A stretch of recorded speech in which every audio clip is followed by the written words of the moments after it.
fico pensando quando o padre fala sobre o Beato Sopoco na missa, que pede a intercessão, se as pessoas sabem quem é o Beato Sopoco. Eu acho muito engraçado, né?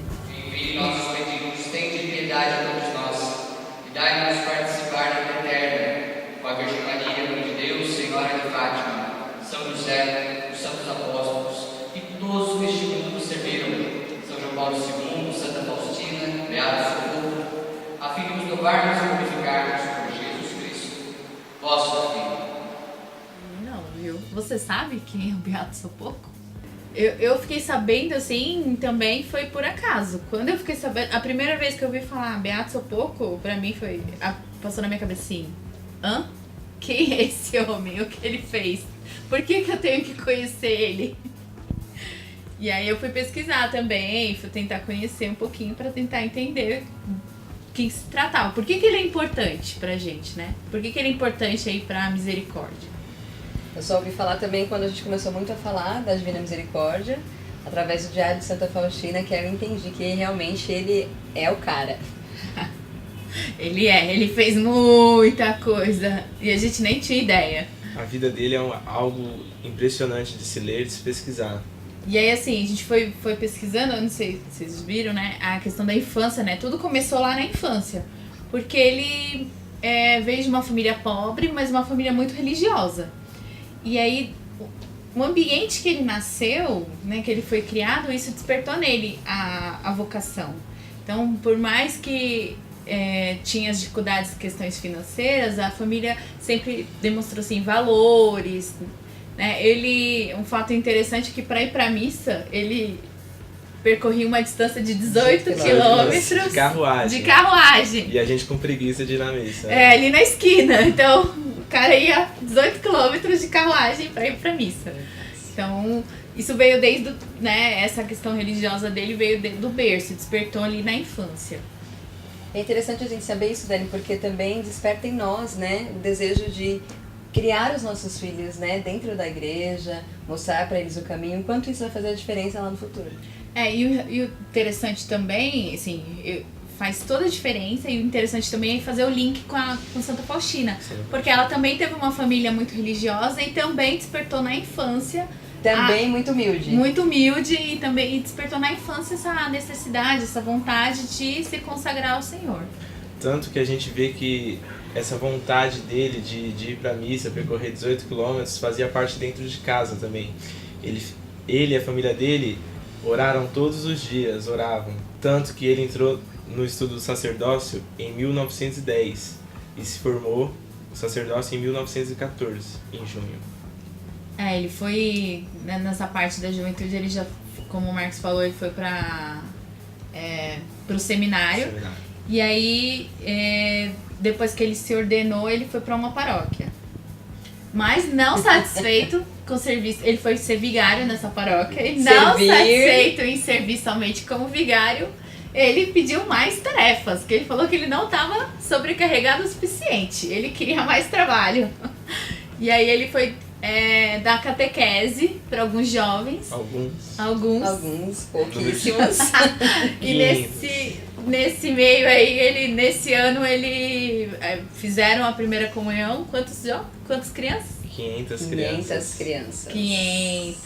E a gente com 2 pastorais na igreja, 50 crianças na catequese reclamando. Surtando já, né? E daí acho que vem, né? Alegrem-se almas atarefadas, né? E ele, com certeza, era uma dessas almas alegres por terem tarefas e não se contentava com as que ele tinha e ainda pedia mais.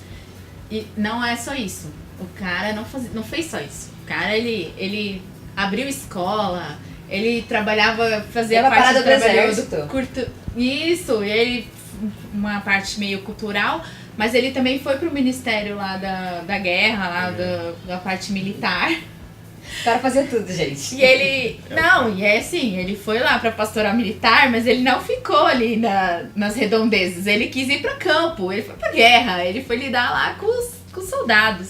E um fato interessante que muita gente não sabe, que durante as marchas da guerra, o Beato Sopoco, que era padre na época, ele ficou doente. E no hospital do exército, ele evangelizou muita gente lá dentro. Não, ele não perdia tempo, gente. Simplesmente ele não perdia tempo. Porque enquanto ele tava onde ele podia, ele tava evangelizando, ele tava falando, ou ele tava escrevendo, ou ele tava estudando. Porque enquanto ele participava aí da guerra e tudo mais, ele tava fazendo o doutorado dele, tava fazendo alguns estudos e escrevendo várias coisas. Ele conseguia fazer tudo ao mesmo tempo, né? E tudo com amor, com muito amor. E aí depois disso, né, depois ele ficou muito tempo nessa parte militar, mas aí depois ele retornou e ele foi, aí já foi pra congregação.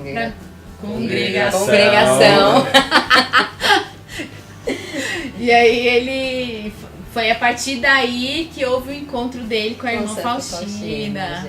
E aí vai começar toda a parte dele com a questão, né, toda a relação dele com a misericórdia. Dentro da congregação, ele era confessor e virou diretor espiritual da irmã Faustina. No momento de confissão, a irmã Faustina, ela pedia para ser a última, por causa dos encontros que ela tinha com Jesus. Tanto que ela sofreu um certo preconceito por causa disso. As outras irmãs ficavam pensando o que dela? Poxa, ela deve ter muitos pecados. Você sabe, né, gente? O recalque, né? Já tinha um recalque naquela época. Ela deve ter muito pecado para ficar tanto tempo no confessionário. Então, o padre Sopoco, o Beato, ele pediu que a irmã Faustina escrevesse, tanto não só para diminuir o tempo dentro do confessionário, mas também para que ele pudesse analisar com mais calma. É algo bem interessante isso. Sim, e uma das coisas também interessantes é que quando ele começou a ter esse encontro com a irmã, né, ele era munido muito de sabedoria, de muita prudência. Então ele foi tentar entender quem era a irmã Faustina, né? Quando ele foi virar diretor dela e tudo mais, foi entender o que era essas visões que ela tinha, a primeira coisa que ele fez foi levar a irmã Faustina no médico pra saber se ela tava tudo bem, né? Se ela não tinha algum parafuso a menos, porque eram coisas extraordinárias que ela via e sentia. Então ele precisava se certificar de que ela não era realmente tá falando a verdade, e aí eu vou ver que a gente vai fazer a partir disso. Então ele era uma pessoa extremamente sábia, munida de prudência, né? Então isso foi um fato bem interessante, porque antes de começar tudo isso, ele falou, deixa eu ver onde eu tô entrando. E depois dos escritos, através do diário, das coisas que ela escrevia, ele poderia analisar com mais calma tudo aquilo que ela estava vendo e sentindo, né? E dessas análises, a ideia partiu o discernimento e a sabedoria ali do que estava acontecendo, o que era essa misericórdia e como eles iam proceder com aquilo ali. Chryste, wysłuchaj nas. Ojcze nieba Boże, zmiłuj się nad nami. Zmiłuj się nad nami. E o pessoal às vezes não sabe que toda essa divulgação que a gente tem hoje da misericórdia foi por conta do padre Sopoco, porque foi ele que foi o responsável. A irmã tinha as visões, a irmã tinha o contato com Jesus, mas ela não podia sair, ela não tinha essa liberdade, né, de locomoção. Então foi a partir dele que foi difundido. Ela escreveu o diário, sim, mas ele que levou essa mensagem da misericórdia para o mundo, para o exterior, para a divulgação mesmo. Foi ele que correu atrás do pintor para fazer a imagem quando Jesus pediu que a irmã pintasse. Foi através do padre Sopoco que isso pôde ser realizado. E legal dessa parte do diário, que uma vez apareceu um anjo para Santa Faustina e pediu que ela queimasse o diário, né? O Beato Sopoco estava viajando e ela queimou tudo que ela já tinha escrito. E quando o Beato Sopoco voltou, falou, Nananina, não, pode escrever tudo de novo. E ela escreveu tudo de novo. Ou seja, eles já sabiam que esse diário, né, ia ser para nós muito importante, que é onde a gente ia conhecer a misericórdia do Senhor. Algo que ele deixou pra gente foi a obediência, né? Tanto que a Santa Sé proibiu a divulgação do culto de Jesus misericordioso. E ele obedeceu. Ele não só obedeceu, que não pode mais fazer os cultos de Jesus misericordioso segundo Santa Faustina, mas ele foi estudar e graças a Deus, quando a Santa Faustina já estava no processo de beatificação, foi liberado novamente os cultos. Então, e aí fica interessante a gente pensar que o Beato Sopoco ele foi escolhido a dedo, né, por Deus, porque ele era uma pessoa muito culta. Então ele foi usado para transmitir essa mensagem, né, para Santa Sé, para dar credibilidade nessa devoção. Então a irmã Faustina, por ser uma pessoa muito humilde, não tinha estudo e tudo mais, talvez ela não teria alcançado. Como ela ia provar, Como que ela ia provar que tudo aquilo era verdade, que tudo aquilo, né, era para ser feito mesmo.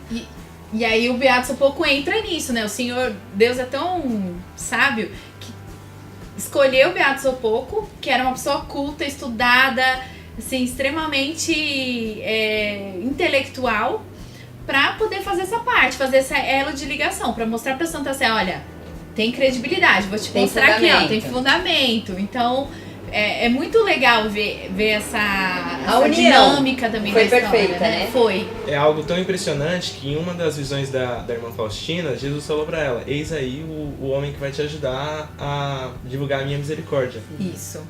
E ele é humilde em reconhecer que tudo se deu através de Santa Faustina, né?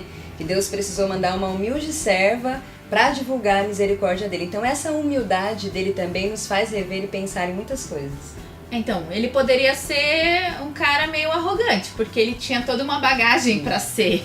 Mas ele se reconhece humilde, ele tem essa humildade quando ele reconhece que ele precisou conhecer a irmã Faustina para viver essa questão da misericórdia. Porque ele até fala assim que ele falava muito sobre isso, mas ele não tinha essa vivência tão profunda até encontrar a irmã Faustina.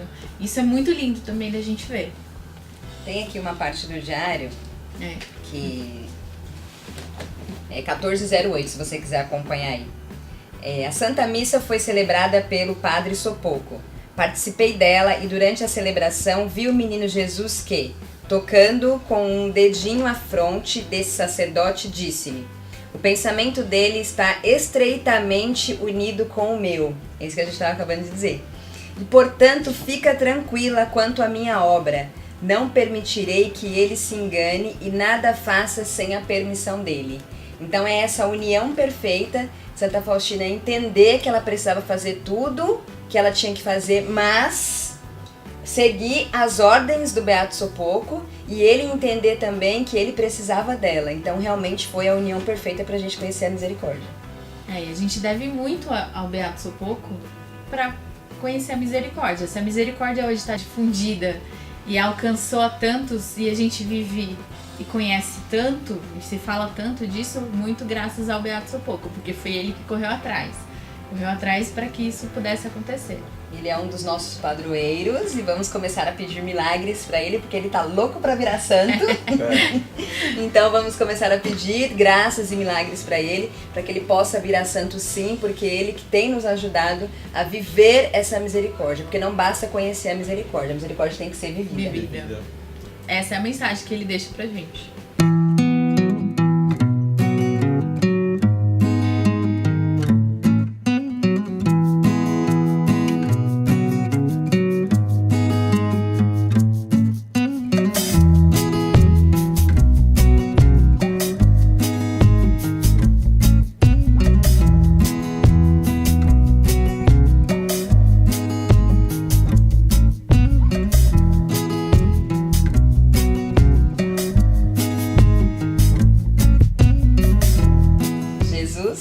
Eu confio em vós.